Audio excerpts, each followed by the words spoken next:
Hello, everyone. Thank you again for joining Dorsey Ross on this episode of The Dorsey Ross Show.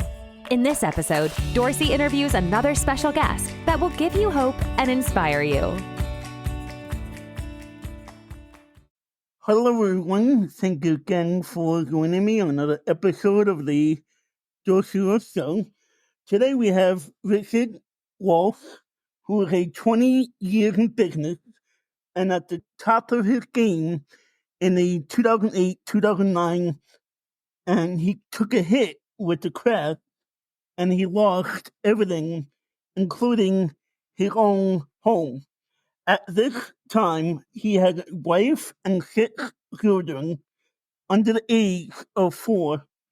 As a Marine champion, boxer, and black belt, he's not a fan of losing.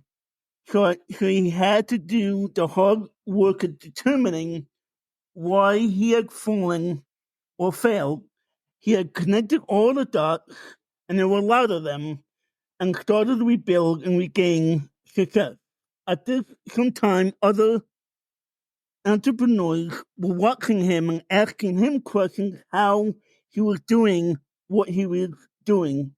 Next thing he knows, he's helping them create their business to not only withstand hardship, but begin to thrive and create a life with balance in the 5 most important areas of life: faith, family, finances, fitness, and friendship.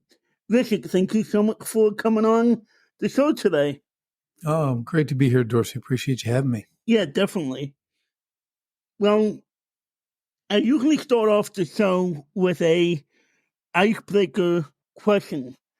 And this week's icebreaker question is, if money wasn't a factor, what would you do with your time? I would do exactly what I'm doing now. I wouldn't change a thing. 'Cause I love what I do. I love what I've created. I love my family. There's a lot of balance, a lot of good things. And the thing, Dorsey, I've never been driven by money.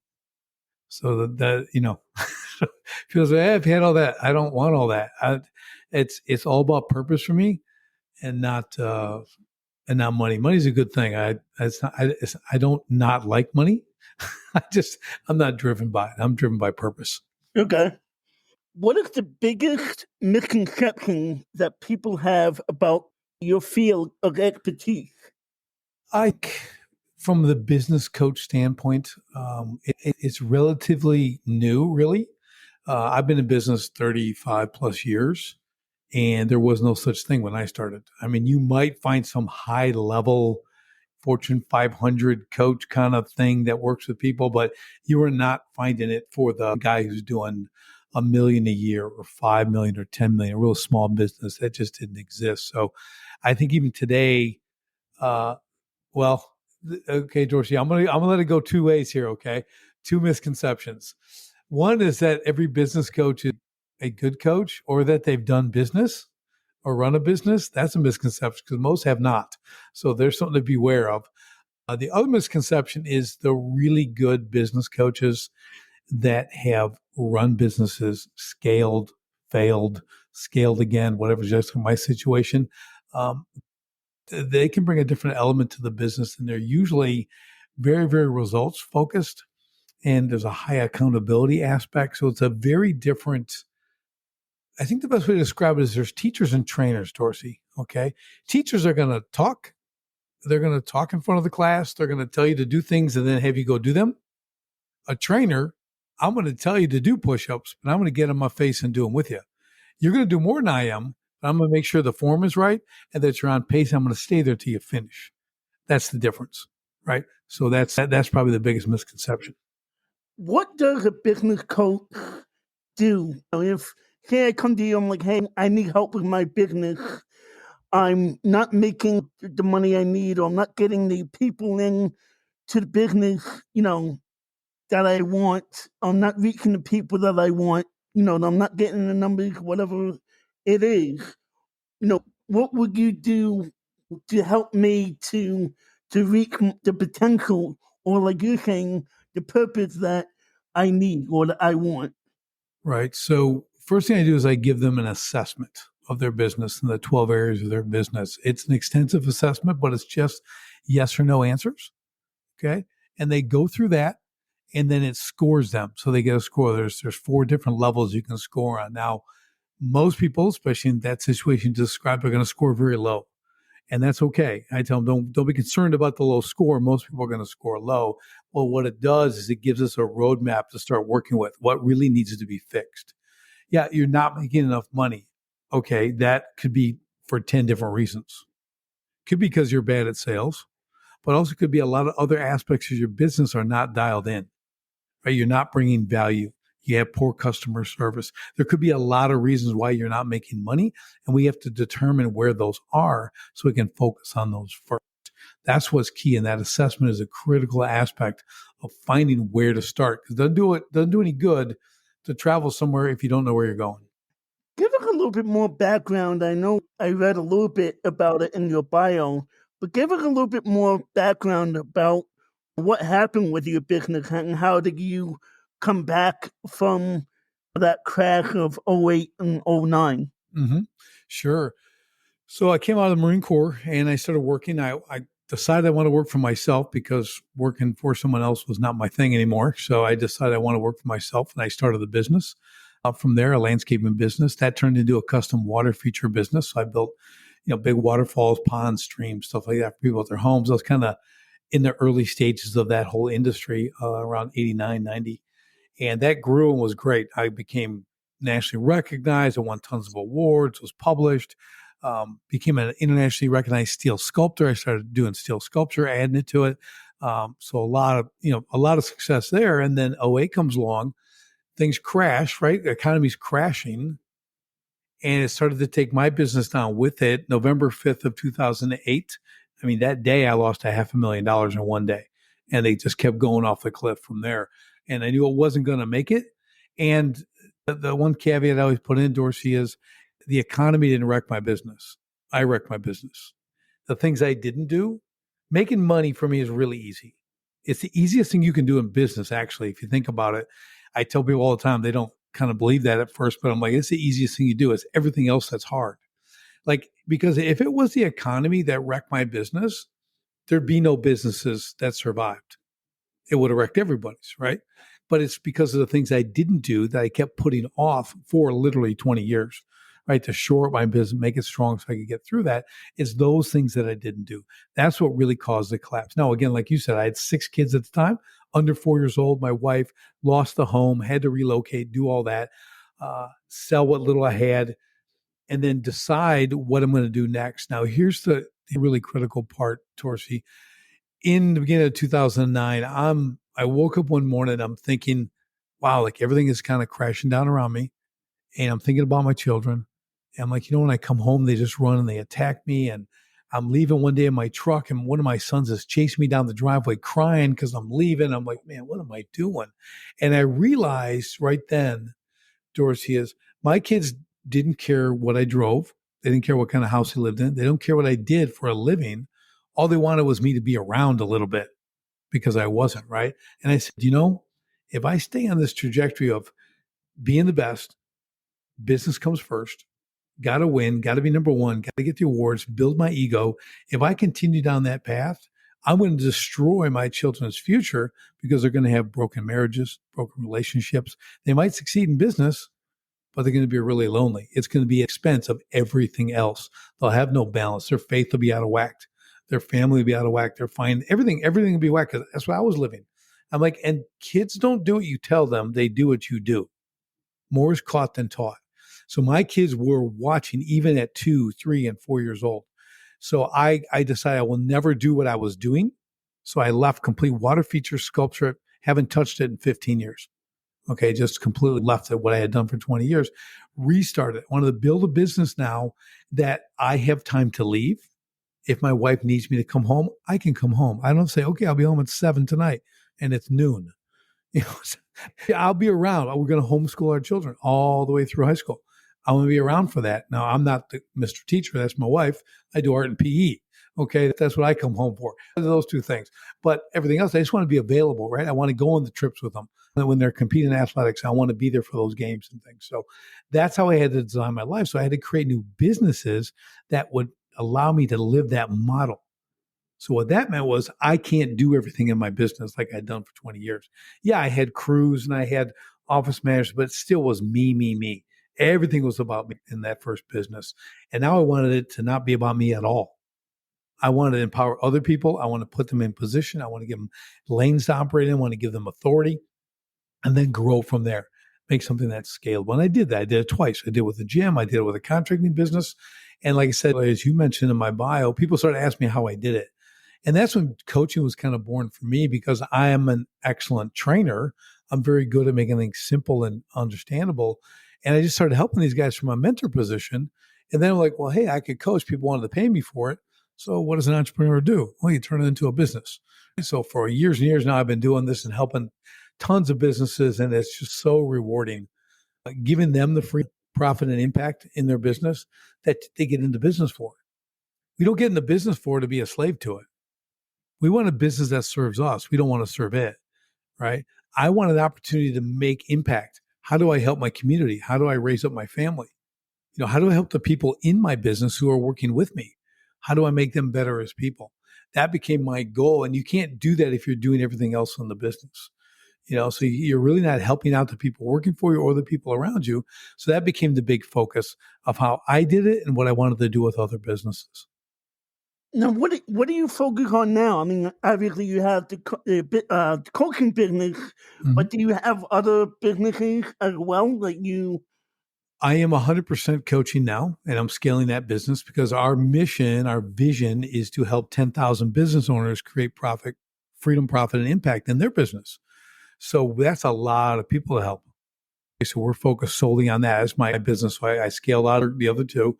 And now I focus solely on this and growing this. I want to be a leader in this industry because, Dorsey, the key is when you build freedom, profit, and impact in your business, and part of our strategy is to make them all vision-driven businesses.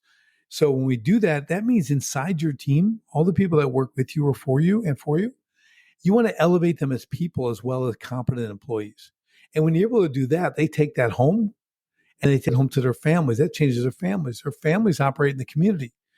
That affects the community. So if I help 10,000 business owners, I literally can affect millions of people's lives. If we can get people to get onto this, which they do, they love it because it changes their whole culture of their business. So that's really what I see. That's what drives me. And that's why I want to scale this and help this many people.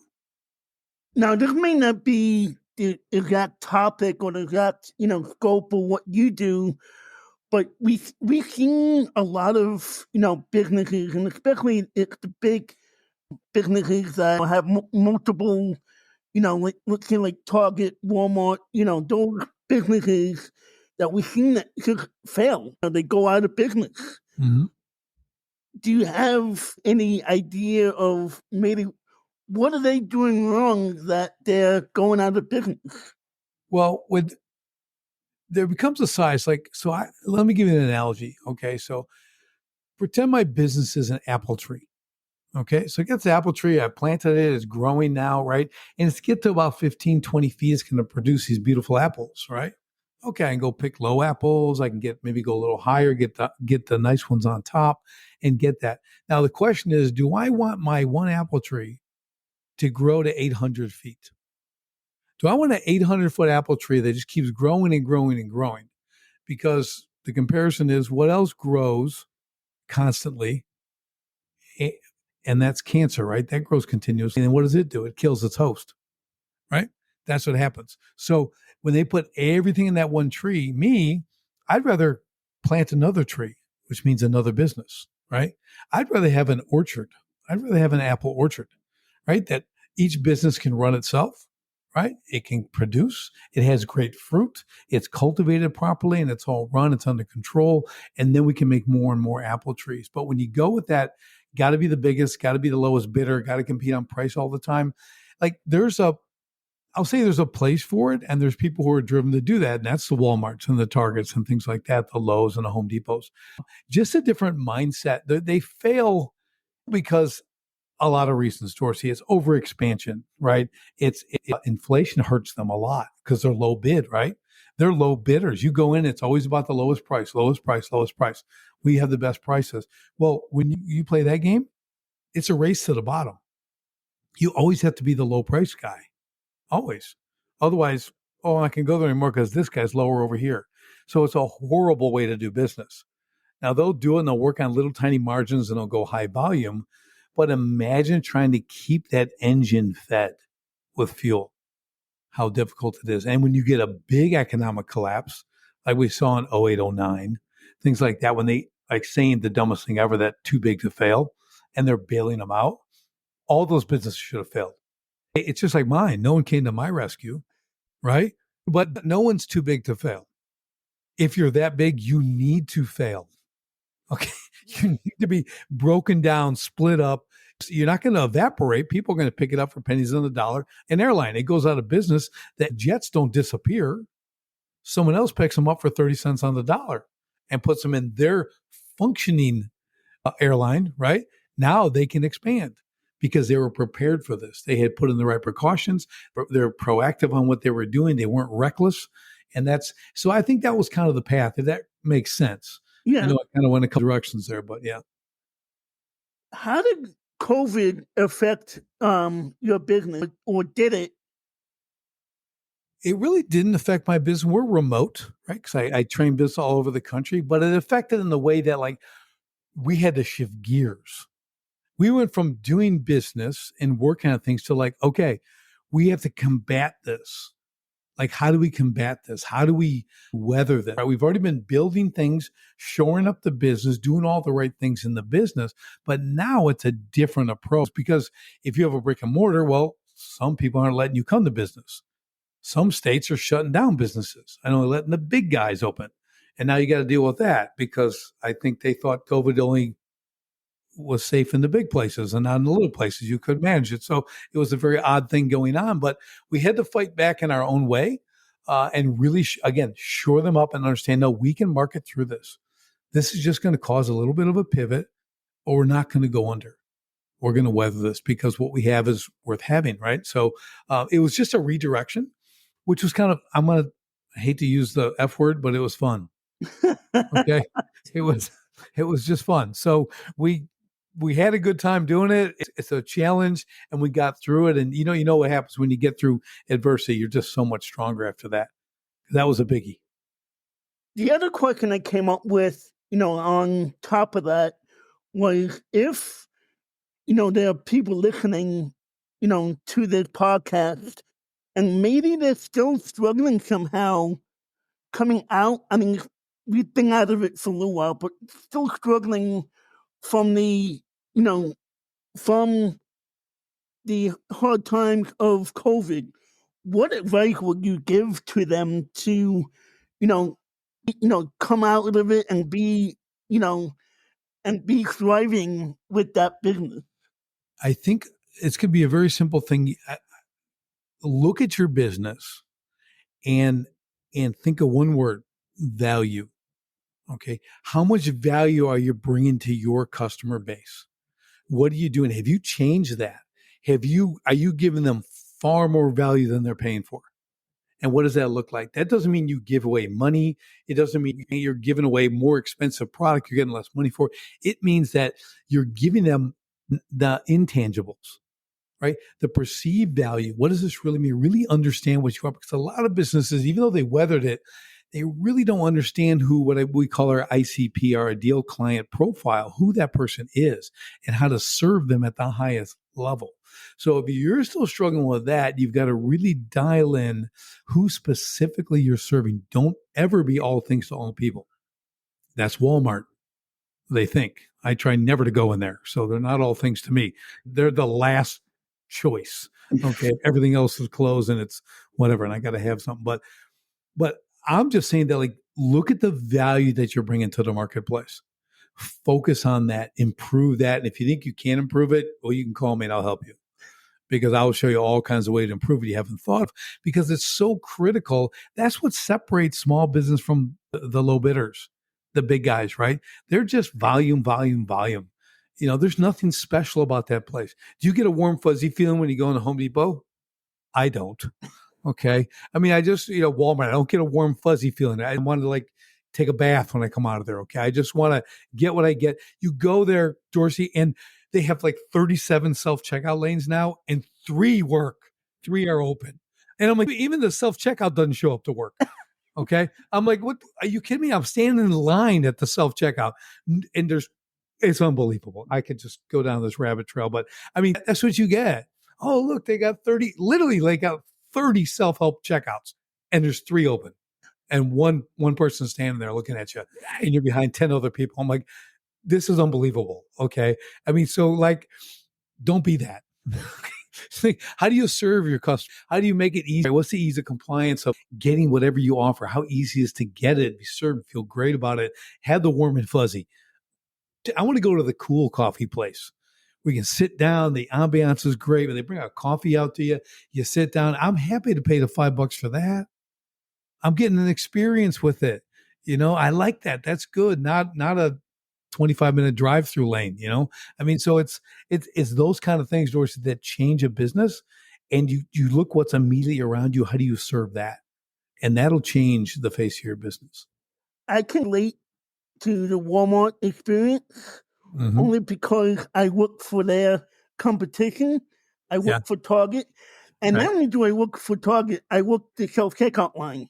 Sure. Yeah. Well, then, and most of us can check out our own stuff, but then there's people that can't even do that. So it's bad on both sides, Dorsey. You live it firsthand. So it is interesting to watch. Let's just put it that way.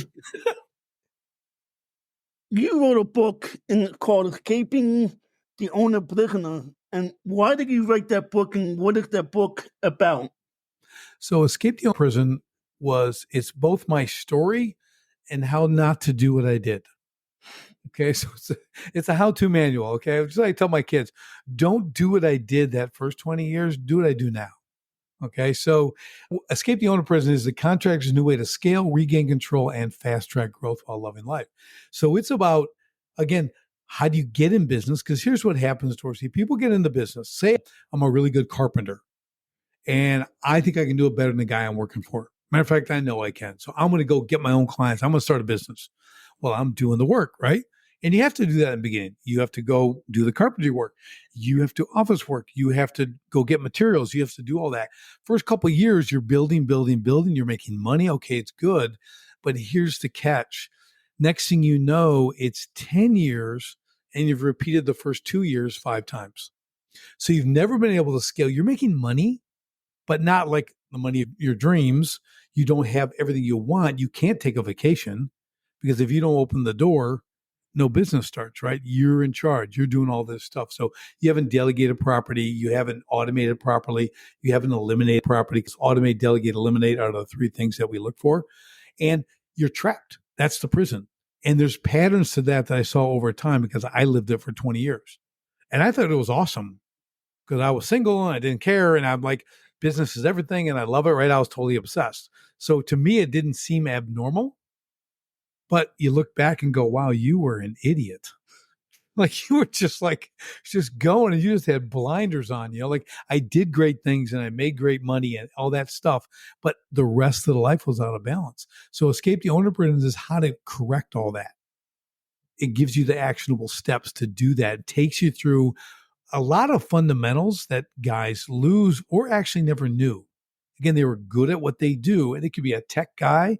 It could be a tradesman. It could be a service guy. A realtor. It doesn't matter. But they get into it and then they don't learn the business side. I don't mean go to college and get an MBA. I mean, what I learned was hire the right business people. Figure out how you can put the right people in place to take care of it, because I'm never going to be a great accountant. Never happening. Okay, it took 4 years to get out of general math in high school. Okay, so you don't want me working the numbers. Okay, I need a professional for that. So that's really what the book is about. It really shows you how to create that freedom, how to we talk about the 5 F's. So faith, family, finances, fitness, and friendships. That's the balance. When you hear about work-life balance, that's what my book talks about as well. Because people say, you need work-life balance, and they walk away from you. And no one tells you how. because you still have a business to run. You still want to be successful in business because that's your income. That's how you make a living. But without the but what is that? So that's why the 5Fs kind of come up. Well, faith, it needs to be strong, right? Faith is continual. It's every day, all day. That's what for me. It starts at 4 a.m. when I get up. It's water, it's coffee, it's time in the Word. I praise God. Off to the gym at 5:30. I work out, come back, make my breakfast, have a great day, go to work. Right. So I understand, but I'm continuously, focused on my faith throughout the day. Family comes next, right? That's the right order. It's God, then family. Now it's family. Okay, well, what am I doing? I'm able to see them, take them here, do this, help out my wife, go to the games, do all that kind of stuff, have that balance. Great. Finances. What am I doing with this money I'm making? Am I just buying things? Oh, look, a cool four-wheeler. I'll buy a new four-wheeler, because I got lots of money. No, I have a plan for it. I'm building passive income. I'm acquiring assets to be able to replace my active business income. So when I leave the business or sell the business, I still have that same amount coming in, right? I don't lose that. Very wise with that. And then fitness, again, what do I eat? When do I work out? How do I keep my body healthy so I'm strong? Because if you're not fit, you're not fit to lead. So I want to be fit. I want to lead. I want to have the energy to do that, both my family and my teams at work. I want to be able to do that well. And lastly is friendships. Now, friendships for me, it's a pretty small. I tell people if I lost 3 fingers on one hand, my friends would still fit on my hand. Okay. It's pretty small, but because I'm very selective. I call them trench buddies. These guys will have my 6. I can go to war with these guys. We'll give our lives for each other. Now, there's other circles of acquaintances and friends, and they're in different places. But I really focus on quality friendship so that when we do get together, it's meaningful. It's incredible discussions, right? Insight we share with each other and stuff. And, we're like-minded. So to me, I'd rather have 2 of those than 10 goofs who are around me are shallow and they just, all they want to talk about is whatever, the last football game or the girls they saw. I don't want any of that. I want to talk about things that matter. I want to move things forward. I want to move the ball down the field, So that's really where all that comes from. How did your faith play a part in your business, and especially during the time of the crash? Yeah, so it's kind of an interesting evolution with that, Dorsey, because at the time in 0809, I call myself a CINO, C-I-N-O, Christian in name only. Okay, which is a lot of Christians out there. They don't really know what they believe in. That a lot of them are not even truly saved, like I wasn't. But I'm going to church. I go to church, and all this stuff's collapsing around me. So all I know is I failed. Okay, everything I did, I couldn't do it. Now I'm failing. Now I'm losing everything. I didn't turn to God. Okay, because I didn't know I could. All I knew is I went to this big church on Sunday, and they never, and I'm just being honest here, never once was there an altar call. Never once did they ever tell you need to be saved. Never once did they tell you need to accept Jesus as your Lord and Savior. Never once. 2,000 people in this church. Okay, I'm like, what? And what do I know, right? So I'm going. And so after we lost everything, we relocated, started over again. I went to a different church. I'm in a different state now. I'm like, oh, and I started hearing about this. People have a date and they've been saved. I'm like, what is this? So I'm typing to my pastor one day on the computer, right? I'm sending him an email.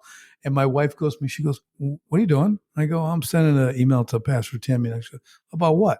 I go, about being saved. She goes, what do you mean? I go, well, that's it. Well, what does it mean? She goes, what are you talking about? I go, well, everyone's got a date. And all of a sudden, I don't have a date. I go, do you have a date? She goes, yeah, I got it. And she gives me her date. I'm like, I go, why don't? She goes, I don't even know you. Like she doesn't, again, that's playing the Christian game. Everyone thinks you're all that, but like, I didn't accept the Lord. I mean, if I checked out that day, I'm in hell, right? Like I am not saved from my sin. I didn't know. But I go to church. That doesn't count. No, it doesn't. Right. So it was such a big revelation. And then started doing that. And like, oh, now I understand. Oh, it's a relationship. Oh, it's about relationship. It's not about checking with the church box. Oh, I gave tithing and all that stuff. It's not that. It's about a relationship.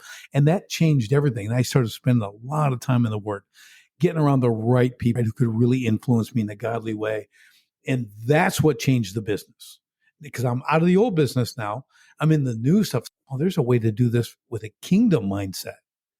Oh, biblical principles. Oh, look, God actually has principles to do business. He has principles to do everything. And the cool thing is, I tell people, I go, well, you're in luck if you're not a believer, because they work for non-believers too. So if you just apply God's principles in your business, you're going to be successful. How about that? Hopefully you're going to come to Jesus and know him. But really, the fact is, what God gives us works. His blessings are in the boundaries that he gives us. If we can operate inside those, it's amazing. So that changed everything for me.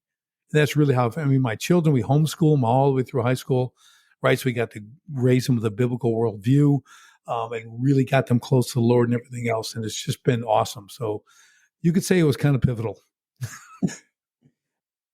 Now, we talked about it earlier, and I'm not sure if this is the same thing that you were referring to, but why is being the low bidder the worst thing you can do for your business? So like we talked about Walmart and all that stuff too, right? But if you're out there and you're a contractor, anything that you're doing, if you want to compete on price, like I said, it's a race to the bottom. You're going to have to be the low bidder all the time. And here's what happens when you're low bidder. You're never going to have enough. You're never going to have enough money. You're never going to do enough volume. You're going to feel like I'm getting a lot of work. My gross revenue is very high, right? And you're like, oh, that's exciting. I'm doing $5 million a year. But then how much are you taking home? You're doing $5 million, but you're not taking home even $100,000 a year. So, there's a saying, Dorsey, goes, gross revenue feeds the ego, profit feeds the family. Okay. It's always about what you keep. If your scorecard is gross revenue, it's going to be a disaster. It's going to look good on the outside, but your family's going to struggle. You're going to struggle, because you don't have that money. So if you want to live that life and always going deeper and deeper and deeper in debt and competition and everything else, you never get to rise above. You'll never be known as the best. Like, to me, that I couldn't live with that. I am driven, and God put this in me. He wants us to be the best. We represent him. Do all things as unto Christ. That's how we live. So I want to be the best, right? I'm not going to do it in a bad way, but I'm going to be the best I can be. And I can't be that at low bidding. And now there are people who low bid, then they jack up their prices after they get in and do all that nonsense. But the reality is, if you're going to go that route, there's going to be an end. It's going to be bad. You're never going to profit. You're never going to get the things you truly want. You're never going to be able to help the people you truly want to help, because you just don't have the income, because you're always racing towards the bottom. So what advice would you give to people that are in that type of business where you have to bid for the price? What advice would you give to them? You're going to have to start to transition out of it, not out of the business, but how you do business. So think of this. If that's like your whole business is that, low bid, low bid, low bid. Okay, well, you're going to, for lack of a better term, so you're going to create a division. Maybe it's a different offering, or it's the same thing offered differently, right? You're going to go for a different customer base. So you're going to have to start out slow, but all of a sudden, instead of charging $5,000 for what you do, you're going to charge $6,500 and then $7,000, and you're going to make it better and better, right? You're going to bring more value, and you're going to creep it up to see what the market's going to bear. You're going to go for a different client base, right? So instead of, again, there's a market for everybody. Let's use landscaping. There's a guy with a beat up pickup truck and a push mower in the back, right? He'll cut your grass for $15. Okay. There's a market for that. There's people, they just want the grass cut. $15 is great. The other guy has the beautiful covered trailer. It's all wrapped. He's got the beautiful new truck. He's got rider mowers, blowers, edgers. He'll come and that yard will look like the White House. Okay. It'll be perfect. And you'll pay $200 a week instead of 15. Right? The same thing. And you'll be happy. You'll love it. And you'll love to see him every week. You'll come home and you'll be proud of that thing and happy to pay it. They both get to work. Right? But I guarantee you, the guy getting the 200 a week is going to do a lot better than the guy getting 15. Right? He's not going to be able to replace his truck when the time comes. So it's like that, right? So now you have to shift and change your customers. Who do you truly want to serve? Who are your favorite customers, and who are they? How do I serve them at the highest level? That's what you begin to do. So really it's time. It's going to take you 1, 2, 3 years to get there. But pretty soon you can do one job and that'll equal 3 or 4 jobs over here on the low bid side. I do it with my customers all the time. I have guys in remodeling and construction. They went from doing $43,000 average kitchens to $93,000, 93,000, right? Now they're doing $150,000 kitchens. They were doing 12 to 15 jobs at a time. Now they're doing 3 and they're making even more money, double and triple the money. That's a good life. But it is because you have time. Right. You think about spinning 12 plates at a time. Keep those going, right? It was crazy, right? But that's kind of the transition you have to make. Why must you create freedom, profit, and impact in your business? So freedom, profit, and impact go together. Okay. So first, no one got into business to be a slave. We talked about that before. So what do you need? You need to, what we call working on your 5%. Okay. There's 5% of your business that only you can do, Dorsey, right? That's vision. That's maybe growth strategies, things like that, right? Reeling in the big clients. That's going to take you as the owner. Everything else is delegated and automated, right? So once you get to that 5%, working on that, you go from 60, 70 hours a week to 10 or 12 in your business. That's freedom. Now you bought all your time back. All that stuff's been delegated. Now you have time. That's your freedom, right? Now you can do the things you want, the 5 F's, right? You can start working on those.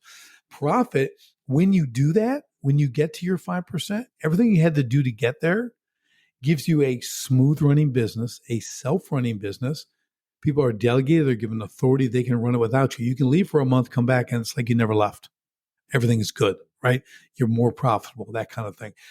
And then you start making more money that way because you have efficiencies. You're streamlined, you're collecting your receivables when you need them. You're not chasing money, right? Everything is handled. Everything has a system and a place to go. That increases your profit. Now you're making more money without doing more work.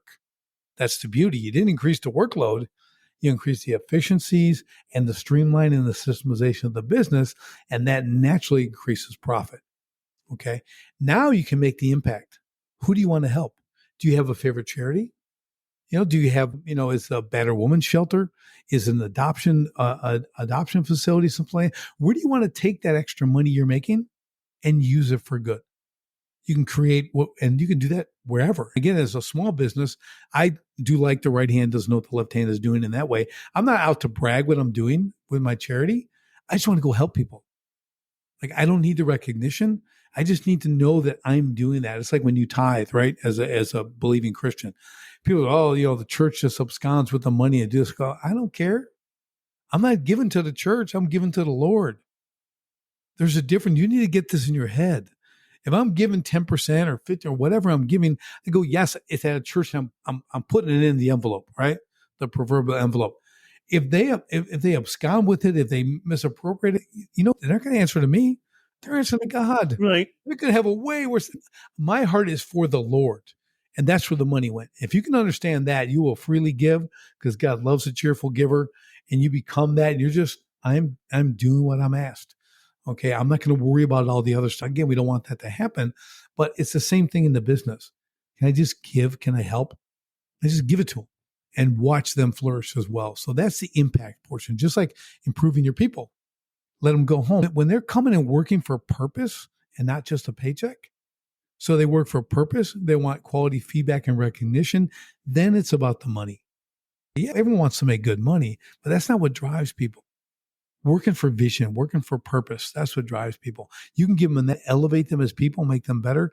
Again, they go home happy. They're going to stay with you longer. You create a great culture at your business. That's what freedom, profit, and impact does.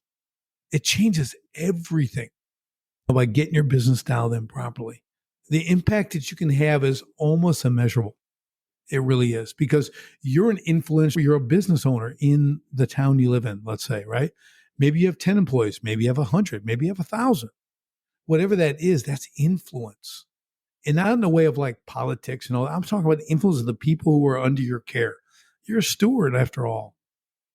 You raise them up. You make them better. They're happy. Their lives become better at home. I mean, what more could you want?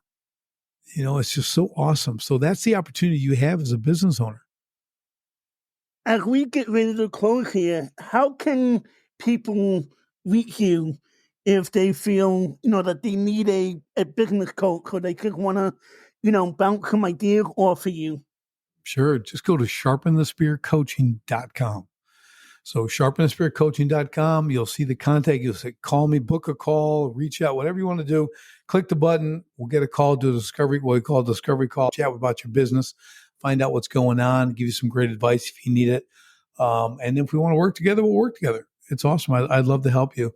That's sharpenthespearcoaching.com, one-stop shop. And what is one last encouragement that you would give to my listeners? Because it's not to shop at Walmart. Right. Yeah. Don't go there. But if you're in business or you're thinking of starting a business, here's what I need you to understand, that perseverance is what it's about. There's suffering, there's perseverance, there's grit, all that. You have to persevere. You have to be in for the long haul. There's no quick fix. There's no short-term high gains. None of that exists in business. Anyway, the old saying, every overnight success only took 10 years. Okay. So nothing happens overnight. Be persistent. You have a great idea, stick with it, but find help. Get a good coach. It can be me, it can be someone else. But I just want to encourage you to push through, because we need small business. So if that's really what you're looking to get into, talk to me. Talk to somebody who can guide you, who's been where you want to go, and they'll help you get there. Thank you, Richard, for coming on the show today. We greatly appreciate having you. Dorsey, thank you for having me. I really appreciate it. It was an honor. Yes, definitely. Well, guys and girls, thank you so much for coming on and listening. Please go and check out Richard's website and even his book. I'll have it in the show notes. And please go check out my new podcast website at www.dorseyrosshow.com. And please like, share, and be encouraged by these podcasts. Have a great day. Bye-bye. Thank you again for joining Dorsey Ross on this episode of The Dorsey Ross Show. Please like, share, and tell others about the show. Also, please check out the other podcast episodes. And if you would like, donate to this podcast and buy Dorsey a coffee. Thanks again for tuning in, and we'll catch you in the next episode.